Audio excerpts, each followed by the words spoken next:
ساری دعائیں ہیں وہاں پر دو باتوں کا ذکر کرنا ضروری تھا، ایک روزے کے حوالے سے اور دوسرا لیلۃ الرغائب کے حوالے سے۔ لیلۃ الرغائب اصل میں کیا ہے، اس کو ایکسپلین کرنے کے لیے حدیث کا میں یہاں پر سہارا لینا چاہوں گی۔ خود لیلۃ الرغائب یعنی ماہ رجب کی جو پہلی شب جمعہ آتی ہے، انشاءاللہ جو اب پہلی شب جمعہ آ رہی ہے اسے لیلۃ الرغائب کہتے ہیں۔ حدیث رسول ختمی مرتبت محمد مصطفیٰ صلی اللہ علیہ وآلہ وسلم موجود ہے کہ پہلی رجب کو، پہلی شب جمعہ جو ہے، رجب کی جو پہلی شب جمعہ ہے اس میں غفلت میں نہ رہنا، اس لیے کہ رجب کی پہلی شب جمعہ میں تمام ملائکہ، جتنے بھی ملائکہ ہیں، چاہے وہ زمینوں پر ہیں چاہے وہ آسمانوں پر ہیں، جتنے بھی ملائکہ ہیں، کل ملائکہ پہلی شب جمعہ جو رجب کی ہے اس میں آدھی رات کے وقت خانہ کعبہ کے گرد جمع ہوتے ہیں۔ جب وہ خانہ کعبہ کے گرد جمع ہوتے ہیں تمام ملائکہ، تو پروردگار عالم ان پر نظر کرتا ہے اور ان سے سوال کرتا ہے اور کہتا ہے کہ اے میرے فرشتوں، اے میرے ملائکہ، تم کیا چاہتے ہو، تمہاری کیا حاجت ہے؟ تو وہ کہتے ہیں پروردگار عالم، ہماری یہ حاجت ہے، ہماری یہ درخواست ہے کہ تو رجب کے مہینے میں جو رجب کے مہینے کے روزے دار ہیں تو ان کو بخش دے۔ یعنی تمام فرشتے، جتنے بھی فرشتے خلق ہوئے ہیں آسمانوں اور زمینوں میں اور جہاں جہاں خدا نے انہیں اپوائنٹ کیا ہے، وہ تمام کے تمام جمع ہو جاتے ہیں اور ان تمام کی جو ان کا جو ایک گیدرنگ ہے، ان تمام کی ایک ہی درخواست ہے، ایک ہی خدا سے دعا ہے، اور وہ کیا کہ پروردگارہ تو ماہ رجب کے روزے داروں کو بخش دے۔ تو اللہ کے رسول فرماتے ہیں کہ خدا فرماتا ہے کہ میں نے تمہاری اس درخواست کو قبول کر لیا، میں رجب کے روزے داروں کو بخش دوں گا۔ یہاں پر ایک بات آپ کی خدمت میں عرض کر کے اور پھر لیلۃ الرغائب کے اعمال کی طرف آتی ہوں کہ حل جزاء الاحسان الا الاحسان، احسان اور نیکی کی جو جزا ہے وہ نیکی کے علاوہ کچھ نہیں۔ ہماری استاد کہا کرتی تھی کہ بہتر ہے کہ ہم لیلۃ الرغائب میں ان تمام کے تمام ملائکہ کا شکریہ ادا کریں۔ کیوں شکریہ ادا کریں؟ کہ اس لیے کہ انہوں نے جمع ہو کر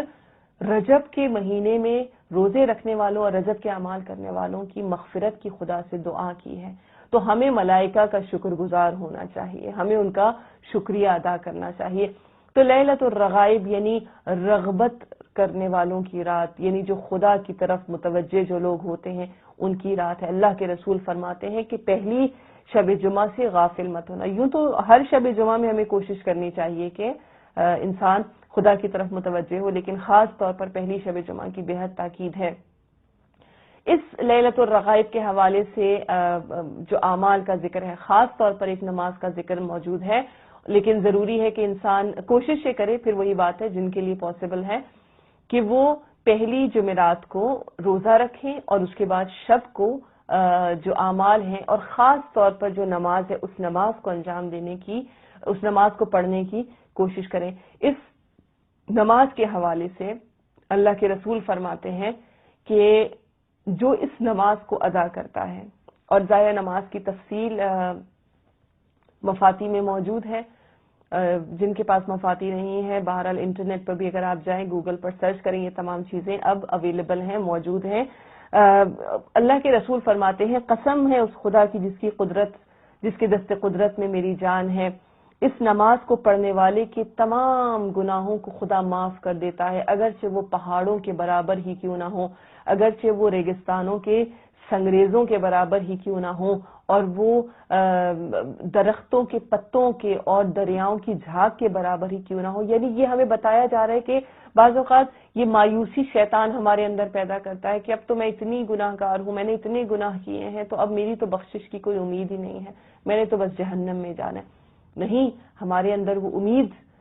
پیدا کی جا رہی ہے اس خدا کے حوالے سے کہ جس کی رحمت اس کے غضب کے آگے چلتی ہے، کہ اللہ کے رسول فرماتے ہیں کہ اگر کسی انسان کے اتنے گناہ ہیں جتنے درختوں کے پتے اور دریاؤں کی جھاگ اور اس کے علاوہ پہاڑ بلند قامت پہاڑوں کے برابر بھی اگر اس کے گناہ ہیں، تو اس نماز کو شب جمعہ، پہلی شب جمعہ رجب کی جو یہ نماز ادا کرتا ہے، پروردگار عالم اس کے گناہوں کو معاف کر دیتا ہے۔ اور پھر یہاں سے یہ بڑی ہی دلچسپ حدیث ہے کہ اس کے بعد اللہ کے رسول فرماتے ہیں کہ جب اس نماز کو پڑھنے والا جب اس کا انتقال ہو جاتا ہے، جب وہ مر جاتا ہے، تو پھر شب اول قبر وہ دیکھتا ہے کہ پروردگار عالم اس نماز کو بہترین شکل و صورت میں اس کی قبر کی طرف خدا روانہ کرتا ہے، اور یہ بہترین شکل و صورت میں اس کی قبر میں آتی ہے اور صاحب قبر سے کہتی ہے کہ مبارک ہو تمہیں کہ تمہیں نجات مل گئی۔ تو صاحب قبر کہتا ہے کہ میں نے آج تک تم سے زیادہ بہتر چہرہ نہیں دیکھا، تم سے زیادہ میٹھا کلام نہیں سنا، اور تم سے بہتر کوئی خوشبو نہیں سونگی، تو تم کون ہو؟ یعنی اتنے بہترین انداز میں خدا نماز لیلۃ الرغائب، صلاۃ لیلۃ الرغائب کو بھیجتا ہے۔ تو یہ پوچھتا ہے کہ تم کون ہو کہ جو اس وقت میری قبر میں موجود ہو؟ تو یہ کہتی ہے کہ میں تمہاری فلاں سال میں رجب کی پہلی شب جمعہ جو تم نے نماز پڑھی تھی، میں وہ نماز ہوں، اور خدا نے مجھے بھیجا ہے تمہارا حق ادا کرنے کے لیے۔ میں وہ نماز ہوں جو آج تمہارا حق ادا کرنے کے لیے یہاں پر آئی ہوں، اور میں تمہارے ساتھ ساتھ رہوں گی یہاں تک کہ قیامت کا دن آ جائے گا، اور میں قیامت کے دن تم پر اپنا سایہ کروں گی اور تمہیں نجات دوں گی۔ اور اسی طرح اب تمہاری قبر میں میں تمہاری تم تنہا نہیں ہوں، میں تمہاری تنہائی کی میں تمہاری مونس اور غمخوار ہوں۔ اس قدر یہ نماز عظیم اور بہت زیادہ اجر و ثواب اپنے اندر رکھتی ہے۔ نماز کوئی بہت مشکل نماز نہیں ہے، 12 رکعت نماز ہے، نماز مغرب اور عشاء کے درمیان پڑھنی ہے، اور حمد کے بعد 3 مرتبہ اس میں سورہ قدر ہے، اور اس کے بعد 12 مرتبہ سورہ اخلاص ہے، اور جب نماز ختم ہو جائے تو پھر ایک تسبیح ہے 70 مرتبہ پڑھنی ہے، پھر سجدے میں جانا ہے سبوح قدوس رب الملائکۃ والروح، یہ 70 مرتبہ پڑھنا ہے، پھر اٹھ کر ایک تسبیح 70 مرتبہ پڑھنی ہے، پھر سجدے میں جا کر 70 ٹائمز کہنا ہے سبوح قدوس رب الملائکۃ والروح، اور اس کے بعد اپنی حاجتوں کو خدا سے طلب کرنا ہے۔ حاجات بھی، دعائیں بھی پوری ہوتی ہیں، لیکن اس سے بڑھ کر یہ ہے کہ یہ نماز گناہوں کو بالکل ختم کر دیتی ہے، گناہوں کی مغفرت کا سبب بنتی ہے، اور اسی طرح انسان کو مرنے کے بعد اس کے کام آتی ہے۔ اس نماز کی ادائیگی سے کوئی بھی انسان غافل نہ رہے، اور بہترین نیکی وہ ہے جو انسان دوسروں تک بھی پہنچاتا ہے۔ کوشش کیجئے کہ اس پیغام کو اپنے جاننے والے، اپنی فیملی، اپنی فرینڈ سرکل میں ہر مومن کو ریمائنڈ کروائیں۔ جس مومن کو آپ اس نماز کا بتائیں گی اور جب وہ یہ نماز پڑھیں گی، یقیناً اس ثواب میں آپ بھی شریک